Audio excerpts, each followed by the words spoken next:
Good morning, শুভ সকাল। আজকেও ঘুম থেকে উঠে দেখি ঝিরঝির করে বৃষ্টি হয়েই যাচ্ছে। গতকাল রাত্রিরে মুষলধারে বৃষ্টি হচ্ছিল, সেটা দেখে ভেবেছিলাম যাক এত জোরে যখন বৃষ্টি হচ্ছে তাহলে সকালবেলায় আকাশ পরিষ্কার থাকবে, ঘরের যা ময়লা জামা কাপড় রয়েছে সব কেচে ধুয়ে মেলতে পারবো। ও মা, এখনও ঝিরঝির করে বৃষ্টি হয়েই যাচ্ছে। দেখুন, এই মুহূর্তে এসে যদি আমি বলি বর্ষাকাল আমার খুব প্রিয়, মানুষজন তো ঘরে এসে ঠেঙিয়ে যাবে গো। বলি না, অতিরিক্ত কোনো কিছুই ভালো লাগে না ভাই, এইবারে বৃষ্টিটা একটু থামা দরকার। আর দেখুন, কালকে আমার ছাদ বাগান থেকে কয়েকটা তুলসী গাছের চারা এনে টবে পুঁতে দিয়েছি, যাতে বাইরের মশাগুলো ওই তুলসী গাছের গন্ধে ঘরে না আসতে পারে। এই টোটকাটা খুব কাজে লাগে জানেন। ওই শীতকালে অতিরিক্ত মশা হয়, আপনারা জানলার সামনে গাঁদা ফুলের চারা লাগিয়ে দেবেন, সেই গাঁদা ফুলের পাতার গন্ধে মশা ঘরে আসবে না। তো চলুন, অনেক বৃষ্টি দেখে নিয়েছি। আমার ফড়িংটাও ডিপ্রেশনে চলে যাচ্ছে, ও তো বাইরে বেরোতে পারছে না, ছাদে উঠতে দিচ্ছি না। ছাদের কাদা মাটি সব পায়ে করে নিয়ে সিঁড়ি দিয়ে নামবে, তারপরে আমি যাব, পা পিছলে আলুর দম হব, সেই জন্য ছাদে যেতে দিচ্ছি না। ওদিককার গেট খুলছি না, কারণ ওদিকে কেঁচো কেন্নতে ভরে গেছে, একটা যদি নাকে কানে ঢোকে বিপদ অনিবার্য। আর তার থেকেও বড় কথা, আমার ফড়িংয়ের বৃষ্টির জলে অ্যালার্জি রয়েছে। গায়ের কোনো জায়গায় বৃষ্টির জল লাগলে লোমের ভেতরে ভেতরে ঘা হয়ে যায়, ওই জন্য আরও সাবধানে রাখছি। আর দেখুন না, ছোট বাচ্চাদের মাঠে ঘাটে খেলতে যেতে না দিলে তারা যেমন করে মায়ের সঙ্গে গায়ে গায়ে পায়ে পায়ে ঘুরতে থাকে, সেই রকম ফড়িং করছে। গাটা গায়ে এলিয়ে দিচ্ছে, মাথাটা কোলের মধ্যে পেতে দিচ্ছে, মানে মা তুমি আমাকে পাত্তা দাও। যেমন খেলতে যেতে দাওনি, বাইরে বেরোতে দিচ্ছ না, সেরকম তুমি আমার সঙ্গে সারাদিন খেলবে, সারাদিন আমাকে পাত্তা দেবে। দেখুন, আর আজকে জামা কাপড় মেলার স্ট্যান্ডটা ফাঁকা করে দিলাম। প্রত্যেক দিন ভাবছি রোদ্দুর উঠুক তারপরে জামা কাপড় কাচবো, এই করতে করতে এত জামা কাপড় জমিয়ে ফেলেছি, সেগুলো দিয়ে বীভৎস গন্ধ ছাড়ছে। সুস্থ মানুষের নাকের সামনে আনলে সে অজ্ঞান হয়ে যাবে। আর ওয়াশিং মেশিনে কাচবো তো, কেচে আধা শুকনো হয়ে বেরিয়ে আসবে, তারপরে স্ট্যান্ডের মধ্যে মেলে পাখার নিচে রাখবো, একদিনের মধ্যে শুকিয়ে যাবে। এই রকম আপাতত ভেবে রেখেছি, আজকে জামা কাপড় না কাচলেই নয়, বুঝেছেন। আর দেখুন, সব গোছানো গাছানো হয়ে গেছে, এগুলো নিচের ঘরের ওয়ার্ড্রপে রাখতে হবে। আপাতত আমি নিচের ঘরে এখন যাচ্ছি না, তাই একটা নাইটির মধ্যে গাঁটটি বেঁধে এইখানে রাখি। ওপরের ঘরে কাজকর্ম সারা হয়ে গেলে একেবারে সব নিয়ে নিচের ঘরে যাব। আপনাদের বলি না, আমার সংসারের কাজকর্ম করতে যতটা না ক্লান্তি আসে, এই সিঁড়ি দিয়ে ওঠানামা করতে গিয়ে আমি অর্ধেক অসুস্থ হয়ে যাই, হাঁপিয়ে যাই, বুঝেছেন। পায়ের ডানাগুলো মনে হয় খুলে পড়ে যাচ্ছে। এই নিচে গেলাম, আবার কি যেন নিতে ওপরের ঘরে আসতে হবে, আবার ওপরের ঘরে আসলাম, এই নিচের ঘর থেকে ওইটা না আনলেই নয়। এই রকম সারাদিনে যে কতবার ওঠানামা করি, তাও তো দেখুন চেহারার একটুও পরিবর্তন হয়েছে। আর গতকালকে নিচের ঘরটা মুছেছি জানেন, সেই জন্য আজকে আর মুছবো না। এরকম বৃষ্টি বাদল দিনে ঘর দুয়ার মুছলে শুকাতেও চায় না, আরও কাদা কাদা হবে। ভালো করে ঝাড় দিয়ে নিলাম, শুনে মনে হচ্ছে শুধু ঝাড় দিলাম, ও আর কি খাটনি না গো বন্ধু। এই এত বড় বাড়িটা ঘর দিয়ে সিঁড়ি দিয়ে ভালো করে যদি ঝাড় দিতে যাই না, 1-1.5 ঘন্টা সময় লেগে যায় আমার। আর এই জায়গায় ফড়িং টয়লেট করে, আপনারা অনেকেই বলেছিলেন জায়গাটা পুরো হলুদ হয়ে গেছে, এইখানে ফড়িংকে টয়লেট করাবে না, বাথরুমে করাবে। কি বলুন তো বন্ধু, আমি বাথরুমের গেট সবসময় খোলা রাখতে পারবো না, সব কটা বাথরুমই আমার ঘরের ভেতর দিয়ে।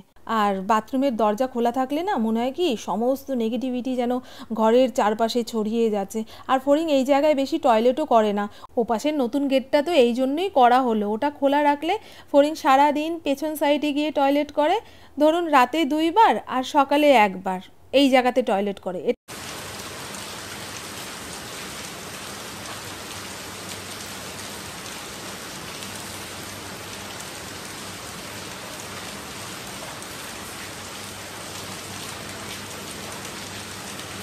আমার ওপরের ঘরের কাজকর্ম কমপ্লিট, এখন জানলার সামনে বসে একটু বৃষ্টি দেখব। আর এখন মনে মনে ভাবছি যে আমার সংসারের সব সুবিধা ঘরের মধ্যে করে দেওয়া রয়েছে, বাইরে বেরোতে হয় না বলে বৃষ্টি এত প্রিয়। কিন্তু আমার মা কাকিদের দেখেছি, ছোটোবেলাতেও দেখেছি, এখনও পর্যন্ত এই বর্ষাকালে বৃষ্টির জল মাথায় নিয়ে উঠোন ঝাড় দিচ্ছে, কলপারে বসে বাসন মাজছে, কাপড় কাচছে। তাই সব মানুষের কাছে সব ঋতু সঠিক নয়। যেমন একজন কুমোর, সে চায় খটখটে রোদ উঠুক, যাতে তার হাতে বানানো মাটির কলসি হাঁড়ি পাতিল শুকিয়ে যায়, বাজারে বেচে কিছু টাকা ইনকাম করবে। আবার একজন কৃষক চাইছে যে বৃষ্টি হোক, বৃষ্টি হলে ভালো ফসল হবে, সেই ফসল বেচে কিছু টাকা রোজগার করতে পারবে। তাই এক একটা মানুষের চাহিদা এক এক রকম। যে কটা জামা কাপড় হাতের সামনে পেয়েছি ওয়াশিং মেশিনে দিয়ে রাখলাম, আরও অনেক জামা আছে, সেগুলো তদন্ত করে বের করে আনতে হবে। আর এই যে স্নানের পরে যে জামাগুলো, সেগুলো একসঙ্গে দিয়ে ওয়াশিং মেশিনটা চালিয়ে দেব। আর আমার মুখে মাখার সাবানটা বেসিনের কাছেই থাকে, এটা যদি আমি বাথরুমে নিয়ে গিয়ে রাখি, ইন্দ্র তো এখন নিচের ঘরের বাথরুমটা ইউজ করে, তাহলে মুখে মাখা সাবানটা আর মুখে মাখা সাবান থাকবে না, ওল ডোল মামার কোল বানিয়ে রেখে দেবে। আর আমি বেশ কিছুদিন যাবৎ ফেস ওয়াশ ব্যবহার করছি না, মামা আর্থের এই সাবানটা যে কি ভালো। দেখবেন বর্ষাকালে ওই স্কিনের ওপরে একটা ঘামের মোটা পরত পড়ে থাকে, তারপর তেল চিটচিটে ভাব থাকে, এই মামা আর্থের সাবানটা মাখলে সেটা চলে যায়। আমার স্নান ধান হয়ে গেছে, এখন ছাদে এসছি, ঠাকুর পুজোর ফুল পারবো। এই বর্ষাকালে প্রত্যেকটা গাছে যে কত ফুল হচ্ছে। আগের দিন ইন্দ্র বলছে, মামন টগর গাছ থেকে ফুল পারতে পারতে আমি যেন হাঁপিয়ে যাচ্ছি, অর্ধেক তুলেছি আর অর্ধেক তুলতে পারিনি। আমি কি বলো গো, ওইটুকু গাছে এত ফুল হয়েছে। আমি তো আগের দিন পুজো দিতে আসিনি, ও মা আজকে এসে দেখি, দেখুন পুরো ডাল ভেঙে ফুল আসা যাকে বলে, দেখুন। আর টগর ফুলের সাইজগুলো কি এত বড় বড় হয়েছে, আবার যখন পোড়া গরম পড়বে তখন মিনি টগর হয়ে যাবে। আর আজকে গাছের একটা পেয়ারা পেরে ঠাকুরকে দেব, কত বড় হয়েছে না। আর দেখুন না, এইটুকু গাছে এদিক ওদিক দিয়ে 3-4টে পেয়ারা হয়েছে। আমার মা আসলে মাকে দেখানোর ইচ্ছা ছিল গো, মা তো দেখতে পেলো না, কিন্তু একটা খাওয়াতে তো পারবো বলুন। আর কয়দিন থাকবে বলুন তো, পেয়ারা সাইজ দেখে আপনাদের কী মনে হচ্ছে, আর কয়দিন টেকানো যাবে? আজকের এই পেয়ারাটা পেরে ঠাকুরকে দেবো। ইন্দ্র বলেই দিয়েছে, মামন সময় থাকতে থাকতে পেয়ারা পেরে ঠাকুরকে ভোগ দাও, তারপরে প্রসাদ হিসেবে পাও। আর লেবু গাছে দেখলেন তো, একটা ডালে প্রায় 6 থেকে 7খানা লেবু ধরেছে, সব গন্ধরাজ লেবু। একটা তো বড়ও হয়েছে, এই কয়দিনের মধ্যে পেরে ফেলতে হবে। জবা গাছে দেখেছেন, হ্যাঁ ভরে ভরে ফুল দিচ্ছে ভাই। এই রকম ফুল ভর্তি গাছ দেখলে না মনের শান্তি। কেনা ফুল লাগে? হ্যাঁ, ডালে বসে জাম পেরে খাবে। ওই দেখো জাম গাছে হয়েছে, চল চল চল চল, স্লিপ করে পড়বো। ওম নমঃ শিবায় নমঃ শিবায় নমঃ শিবায়, ওম নমঃ শিবায় নমঃ শিবায় নমঃ শিবায়, ওম নমঃ শিবায় নমঃ শিবায়, ওম নমঃ শিবায়। পুপু, এই পুপু, ঘুম থেকে ওঠ, বাবার সঙ্গে ডাক্তারখানা যেতে হবে তোকে। ওই রিপোর্ট এসছে টাইফয়েড, যা। বাবা বললো মেয়েকে ডেকে দাও, রেডি হয়ে নিক, এখনই ডাক্তারখানায় যেতে হবে। উঠে পড় মা, উঠে পড়। শ্রেয়াদা বাসন মাজছে বলে উনি দরজা খুলে রেখে ঠাকুর পুজো দিতে চলে গেছে। বুঝছো, বললেই হতো তুমি বাসন মেজে নিচে রাখো, আমরা ঠাকুর পুজো দিয়ে এসে তুলে নেব। না, ওটুকু উনি বলতে পারবে না। কি বলো তো, এত মুখ চোরা লোক না, নিজের অসুবিধার কথাটা মুখ ফুটে কাউকে বলতে পারবে না। আজকে মোচা রান্না করব। কাল রাতে 2টো মোচা ছাড়িয়ে রেখেছি, একখানা ফ্রিজে আর একখানা বাইরে রেখেছি। এটা আজকে রান্না করে ফেলবো। আর ইন্দ্রকে দেব দুধ রুটি। দেখুন, রুটি বানিয়ে কৌটোর মধ্যে ভরে থালার উপরে জল দিয়ে রেখেছিলাম, যাতে পিঁপড়া না হয়, নাহলে কিছু রাখা যাচ্ছে না গো। যেমন মাছি তেমন পিঁপড়ে। কর্পূর দিলাম চারপাশে, তাও কর্পূরের ওপরে বসে খাবার খাচ্ছে, বোঝো তাহলে। এটা একটু দুধ দিয়ে ভিজিয়ে দিই, ইন্দ্র খেয়ে যাক। আর পুকুকে দেবো ছাতুর ঘোল। ইন্দ্র খাবার বেড়ে রেখে দিয়েছি রেডি করে। কিছু হবে নাকি? আমি মাকে কি বললাম যে বাবার খেতে 2 মিনিট লাগবে, আমারটা আর করতে হবে না, আমি এসে খাচ্ছি। তাহলে আচ্ছা যা, তুই তো খেয়েই যাচ্ছিলে, আমি বলার পর এখন বলছো না খাবো না। কোথায় খেয়ে যাচ্ছে? আমি দেখি আসছি, তাহলে এমনি ধারে বড় বাবা। টাটা টাটা বাবা। আর নিতে হবে না, চশমা দিয়ে কি পড়াবে ওকে? টাটা। কেন সিট ভেজা তো। আর শুনে তো এতক্ষণে বুঝেই গেছেন, পুপুর রক্তের রিপোর্ট করতে দেওয়া হয়েছিল, আজকে রিপোর্ট এসছে, তার টাইফয়েড ধরা পড়েছে। ওকে এখন জল ফুটিয়ে খাওয়াবো। এখন ডাক্তারখানা থেকে আসলো, ও আমি দুজনে একটু ছাতুর শরবত খেয়ে নিই। আর এক বন্ধু বারবার করে কমেন্ট বক্সে কমেন্ট করছেন যে মামনদি তুমি কিভাবে ছাতুর শরবত বানাও কিংবা ছাতুর ঘোল বানাও সেটা একবার দেখাবে। কিছুই না বন্ধু, মেপে জল নিলাম, দুইজনের 2 গ্লাস ছাতুর ঘোল হবে, সেই মাপ মতো জল নিলাম। আর বেশি মোটা করে আমরা ছাতুর ঘোল খেতে পারি না, গলায় আটকায়, তাই এক একটা গ্লাসের জন্য 1.5 চামচ করে ছাতু নিয়েছি। মোট 3 চামচ ছাতু এই ভাণ্ডর মধ্যে রয়েছে। দেব পিঙ্ক সল্ট আর 2 টুকরো লেবুর রস। আমি বেশি টক খেতে পারি না, তাই লেবুর রসটা অল্পই দিয়েছি। তারপরে ভালো করে ঘুটনি দিয়ে ঘুটে নেব। আপনারা চাইলে জলজিরাও দিতে পারেন, জলজিরা দিলে আরও স্বাদ হবে। আর আগে মাদার্সের পানিপুরি সস, ওটাও ছাতুর ঘোলের মধ্যে ব্যবহার করতাম, যেটা প্যাকেট হিসাবে কিনতে পাওয়া যায়। ওটা এখন আর দিই না। পুপু বলে ওইটা ছাতুর ঘোলের মধ্যে দিলে ওর নাকি খেয়ে অম্বল হয়। এই তো সাধারণভাবে ছাতুর ঘোল বানিয়ে নিলাম।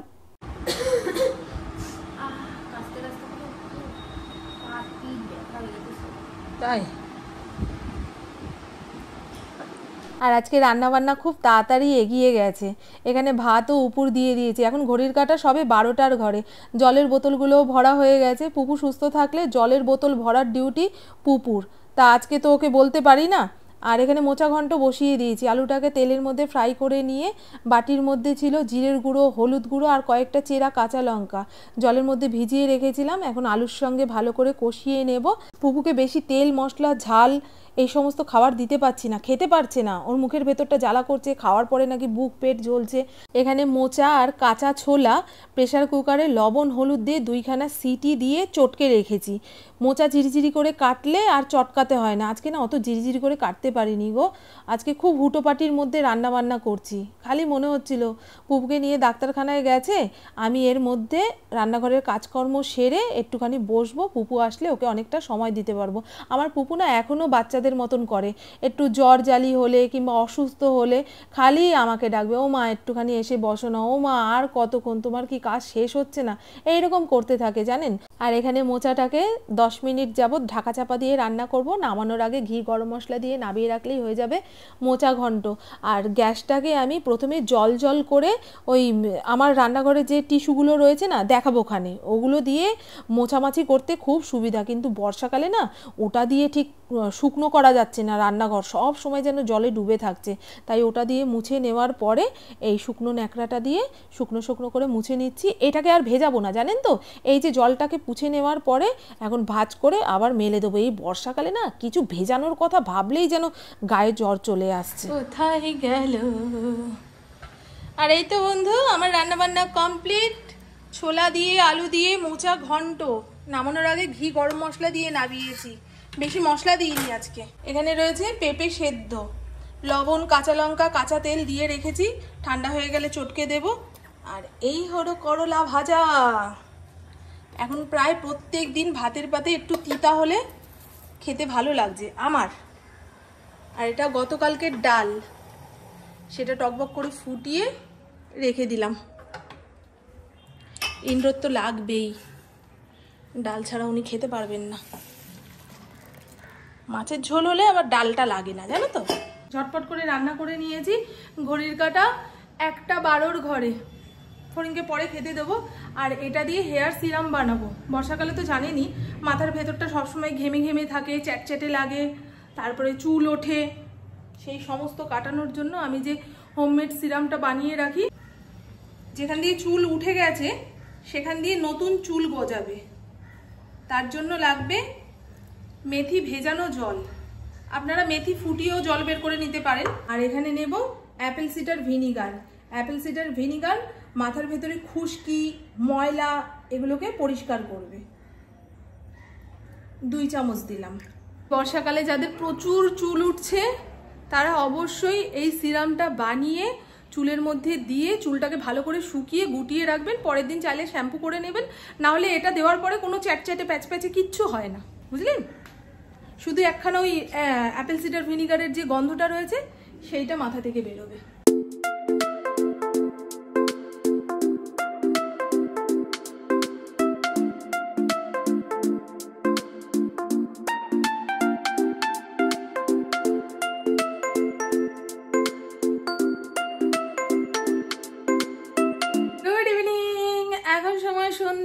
6:30, বাইরে এক নাগাড়ে বৃষ্টি হয়েই যাচ্ছে। ইন্দ্র দৌড় দিল, গঙ্গার পাড়ে যদি ইলিশ মাছ ওঠে তাহলে নিয়ে আসবে। ফোন করেছিল না রে, ইলিশ মাছ গোটা আনবো না কেটে আনবো, ও ফোন ধরেছিল। তা আমি আর আজকে যোগব্যায়াম ক্লাসে গেলাম না। কালকে এরকম বৃষ্টি হচ্ছিল তো, মাত্র 3 জন এসছে, 3 জনকে নিয়ে কি ক্লাস করবে, অর্ধেক গল্প করে কাটিয়ে দিলাম। এই প্লাস্টিকটা ফেলো না শোনা, প্লাস্টিকের মধ্যে ভরে ডিপ ফ্রিজে রাখো, তাহলে পুরো টাইট ফিট হয়ে যাবে। হ্যাঁ হ্যাঁ ভালোই হবে।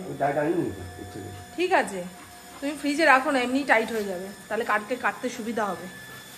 চলুন, বর্ষায় ইলিশ খাচ্ছি না, মাথা খারাপ করে দিচ্ছে। যেখানে খুশি ওকে ঢুকি দাও, নিচেরটা রাখো। হ্যাঁ, ইন্দ্র বলে বেরোলো দাঁড়াও দোকানে বেগুনি নিয়ে আসি, সামনেই চপের দোকান। সেই যে গেছে,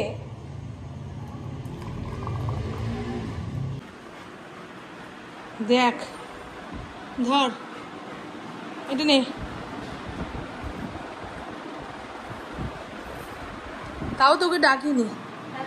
এই দেখ কি নিয়ে এসছি রে ভাই, ওরা চপগুলো দেখো লাল লাল করে ভাজে না, দেখছো? ও এরকমই বললে যে হলুদ হলুদই তুলে দাও।